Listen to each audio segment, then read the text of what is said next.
اللعین الرجیم بسم اللہ الرحمن الرحیم ام تریدون ان تسألوا رسولکم کما سئل موسیٰ من قبل ومن یتبدل الکفر بالایمان فقد ضل سواء السبیل آمنت باللہ صدق اللہ مولانا العظیم ان اللہ وملائکتہ یصلون علی النبی یا ایہا الذین آمنوا صلوا علیہ وسلموا تسلیما۔ درود پاک بعد اذن پڑھیں۔ الصلاۃ والسلام علیکہ یا سیدی یا رسول اللہ وعلی آلک و اصحابک یا سیدی یا حبیب اللہ۔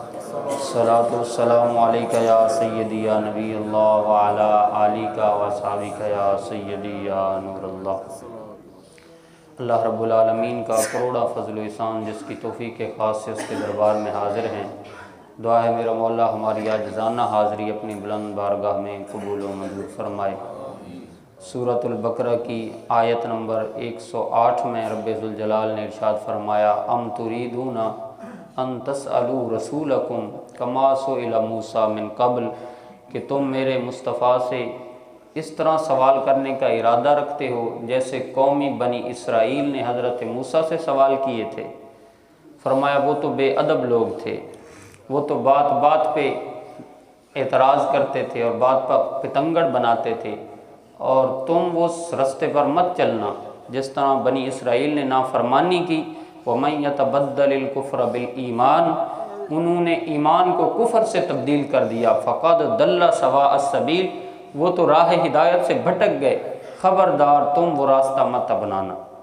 حضور علیہ السلام پر جب قرآن پاک نازل ہوا تو پہلے لوگوں نے اعتراض کیا کہ یہ منسوخ آیت پھر بعد میں لے کر آتے ہیں اس کی جگہ اور آیت، یہ کون سا کلام ہے؟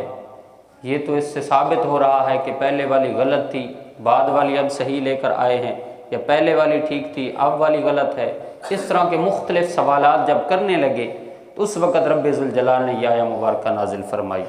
دوسرا اس بارے میں جو قول ہے امام فخر الدین رازی رحمۃ اللہ تعالیٰ علیہ، آپ فرماتے ہیں کہ صحابہ کرام حضور کی مجلس میں بیٹھتے تھے تو مختلف قسم کے سوالات کرتے تھے، یعنی ایسے سوالات جو نہ بھی ہوتے تھے تو وہ کر دیتے تھے، تو رب ذوالجلال نے اس چیز سے منع فرمایا۔ حضور علیہ السلام نے جب حج کی فرضیت کا اعلان فرمایا کہ رب ذوالجلال نے تمہارے اوپر ہر سال حج فرض کر دیا ہے، صحابہ کرام نے عرض کی کہ یا رسول اللہ کیا ہر بندے پر ہر سال فرض ہے؟ حضور علیہ السلام نے فرمایا کہ نہیں، جو استطاعت رکھتا ہو ایک مرتبہ حج کر لے گا اس سے فرض اٹھا لیا جائے گا۔ پھر صحابی نے عرض کی یا رسول اللہ کیا ہر سال فرض ہے؟ حضور خاموش رہے۔ پھر فرمایا عرض کی یا رسول اللہ ہر سال فرض ہے؟ حضور خاموش رہے۔ پھر تیسری مرتبہ اس نے عرض کی کہ یا رسول اللہ کیا ہر سال فرض ہے؟ حضور خاموش رہے۔ تھوڑی دیر کے بعد حضور علیہ السلام نے خود ارشاد فرمایا لو قلت نعم لوجبت، فرمایا اگر میں کہہ دیتا ہاں تو ہر سال فرض ہو جاتا۔ وہ زبان جس کو سب کن کی کنجی کہیں اس کی نافذ حکومت پہ لاکھوں سلام۔ کہا کہ میں اگر کہہ دیتا کہ ہاں تو رب ذوالجلال اس کو فرض کر دیتا، اس لیے تم میری بارگاہ میں جب بیٹھا کرو تو جہاں سوال کرنے کی باری آئے یا جہاں سوال کرنے کا موقع ہو وہاں سوال کیا کرو، ہر بات پہ سوال نہ کیا کرو۔ تو حضور علیہ السلام نے گویا یہ بتلا دیا کہ حضرت موسیٰ کی بارگاہ میں سوال کرنا اور محمد مصطفیٰ کی بارگاہ میں سوال کرنے میں بڑا فرق ہے۔ وہاں تو وہ سوال کرتے تھے نا، کہتے تھے کہ لن نؤمن لک حتی نر اللہ جہرتاً، اے موسیٰ ہم ہرگز ایمان نہیں لائیں گے جب تک خدا کو سامنے نہیں دیکھیں گے، لیکن بارگاہ خداوندی میں اگر ایسا سوال کیا جاتا تو بے ادبی شمار ہوتی۔ رب نے تو آداب مصطفیٰ سکھائے ہیں کہ جب حضور کی بارگاہ میں آؤ تو ادب کا تقاضا تو یہ ہے کہ تم سر جھکا کے بیٹھو، حضور کے ساتھ آنکھیں بھی مت ملاؤ۔ صحابہ کرام حضور کی بارگاہ میں بیٹھتے تھے کأنہم علی رؤوسہم الطیر، گویا کہ ان کے سروں پر پرندے بیٹھے ہوتے تھے اور اتنے ادب سے باتیں سنتے تھے کہ صحابہ کرام کہتے ہیں کہ حضور علیہ السلام کی مجلس میں کسی کی جرت نہیں ہوتی تھی کہ حضور کے ساتھ آنکھیں ملا کر بیٹھتا تھا۔ جب بھی حضور علیہ السلام کے سامنے بیٹھتے نظریں جھکا کے بیٹھتے تھے، اس لیے کہ ادب گاہیز زیر آسماں از عرش نازک تر، نفس گم کردمی آیت جنید و بایزید جا۔ یہ تو وہ بارگاہ ہے جہاں جنید بغدادی اور بایزید بستامی بھی آتے ہیں تو وہ بھی سانسوں کی سیٹی کو روک کر آتے ہیں کہ ذرا سی آواز بلند ہو گئی تو عمر بھر کا سرمایہ چلا جائے گا۔ اور خواجہ فخر الدین سیالوی رحمۃ اللہ تعالیٰ علیہ، آپ نے اس سے بھی آگے کی بات کی ہے۔ آپ نے کہا کہ میں نے جبریل کو دیکھا، وہ مدینہ پاک میں تھا، تو میں نے اس سے بھی پوچھا تو وہ بھی یہی سکھا رہا تھا کہ میرے دروازے کے پاس جب پہنچو نا تو وہاں ادب کیا ہونا چاہیے۔ کہا بال جبریل کے پہلو میں ذرا دھیرے سے، فخر کہتے ہوئے جبریل کو یوں پایا گیا، ہم نے پلکوں سے درے یار پہ دستک دی ہے، ذرا آواز اونچی ہوئی تو عمر بھر کا سرمایا گیا۔ کہا کہ حضور کی بارگاہ کا تو ادب یہ ہے کہ وہاں آواز بھی نہیں اونچی ہونی چاہیے، اگر کوئی بے تک کے سوال کرے گا تو پھر اس کا عالم کیا ہوگا۔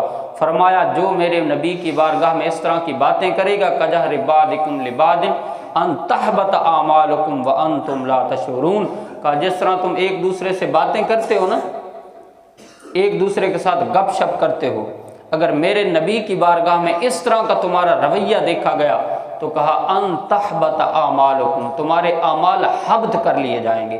ایک ہوتا ہے ضبط کرنا اور ایک ہوتا ہے حبط کرنا، یعنی یہ نہیں کہا ان ضبط اعمالکم، فرمایا ان تحبط اعمالکم۔ ضبط اور حبط میں فرق یہ ہوتا ہے کہ اگر کہیں پہ کوئی لڑائی جھگڑا ہو جائے، حکومت کوئی چیز بحق کے سرکار ضبط کر لے، جب معاملہ ٹھنڈا پڑ جائے، صلح ہو جائے تو وہ چیز واپس کر دی جاتی ہے، اس کو کہتے ہیں ضبط کرنا۔ اور حبط کرنے کا مطلب یہ ہوتا ہے کہ اس چیز کو تباہ و برباد کر دیا جائے، جلا دیا جائے، وہ بالکل ضائع ہو جائے۔ اور ارشاد فرمایا جو میرے مصطفیٰ کی بارگاہ میں بے ادبی کرتا ہے اس کے اعمال ضبط نہیں کیے جاتے، حبط کیے جاتے ہیں۔ ایک مرتبہ بے ادبی کرے گا، ساری زندگی کے اعمال برباد کر کے رکھ دیے جائیں گے۔ اور اگلی بات فرمائی وَأَنْتُمْ لَا تَشْعُرُونَ، اور تمہیں اس بات کا شعور ہی نہیں ہوگا، تم اپنے تائیں سمجھتے رہو گے کہ میں بہت بڑا حاجی ہوں، الحاج ہوں، میں نے اتنے مدرسے بنائے ہیں، اتنی تبلیغ دین کی ہے، اتنی کتابیں لکھی ہیں، یہ وہ کیا ہے، لیکن یہ پتہ نہیں ہے کہ بدبخت سرمایہ تو لٹ چکا ہے، اس لیے کہ ادب مصطفیٰ کا لحاظ نہ رکھا۔ فرمایا ام تریدون ان تسألوا رسولکم، کیا تم ارادہ رکھتے ہو کہ میرے رسول سے ایسے سوال کرو، کما سئل موسیٰ من قبل، جیسا کہ حضرت موسیٰ علیہ السلام سے اس سے پہلے سوال کیے گئے۔ فرمایا وَمَن يَتَبَدَّلِ الْكُفْرَ بِالْإِيمَانِ، وہ بندہ جس نے ایمان کو کفر سے تبدیل کر دیا، فَقَدْ ضَلَّ سَوَاءَ السَّبِيلِ، وہ بندہ راہ ہدایت سے بھٹکنے والا ہے۔ امام نسوی شرح عقائد نسویہ کے اندر لکھتے ہیں کہ ایمان کی تعریف یہ ہے التصدیق بما جاء بہ النبی صلی اللہ علیہ وسلم، اس بات کی گواہی دینا کہ حضور علیہ الصلوۃ والسلام اس دنیا میں جلوہ گر ہوئے اور دل سے حضور کو ماننا۔ کہا یہ نہیں ہے کہ حضور کو نبی جاننے کا نام ایمان ہے، فرمایا حضور کو نبی ماننے کا نام ایمان ہے۔ جان تک تو آج تک کوئی نہیں سکا۔ حضرت صدیق اکبر حضور کے قریب رہتے تھے، حضور نے فرمایا ابو بکر رب نے میرا سایہ نہیں بنایا لیکن تم سائے کی طرح میرے ساتھ رہتے ہو، لیکن یاد رکھ لو لم یعرفنی حقیقتا غیر ربی، میری حقیقت کو میرے رب کے علاوہ کوئی نہیں جانتا، اس لیے کہ حقیقت محمد دی پا کوئی نہیں سکدا، اتھاں چپ دی جاہے الا کوئی نہیں سکدا، جڈا ڈے الیسو عمل ضائع تھی سن، عمل ضائع تھے ہوئے ولا کوئی نہیں سکدا، تے خدا دے پکڑے چھڑاوے محمد، محمد دے پکڑے چھڑا کوئی نہیں سکدا۔ کہ اگر کوئی گناہ کرتا ہے حضور شفاعت کر کے چھڑا لیں گے، لیکن محمد دے پکڑے چھڑا کوئی نہیں سکدا۔ اگر کوئی حضور کی گستاخی کرے گا تو پھر رب بھی اس کو معاف نہیں فرمائے گا۔ تو حضور علیہ الصلوۃ والسلام کو جہاں تک جاننے کا نام ہے تو عقل و خرد ہوش سب جواب دے جاتے ہیں کہ حضور کو جان کوئی نہیں سکتا۔ فرمایا بس تم حضور کی شان کو مان لو کہ رب ذوالجلال نے بشریت بھی عطا فرمائی ہے، نورانیت بھی عطا فرمائی ہے اور حقیقت بھی عطا فرما دی ہے۔ دعا ہے رب ذوالجلال ہمیں قرآن مجید فرقان حمید کے ان آیات بینات کو سامنے رکھ کے صحیح طریقے سے آداب مصطفیٰ کا لحاظ کرنے کی توفیق نصیب فرمائے۔ وآخر دعوانا الحمدللہ۔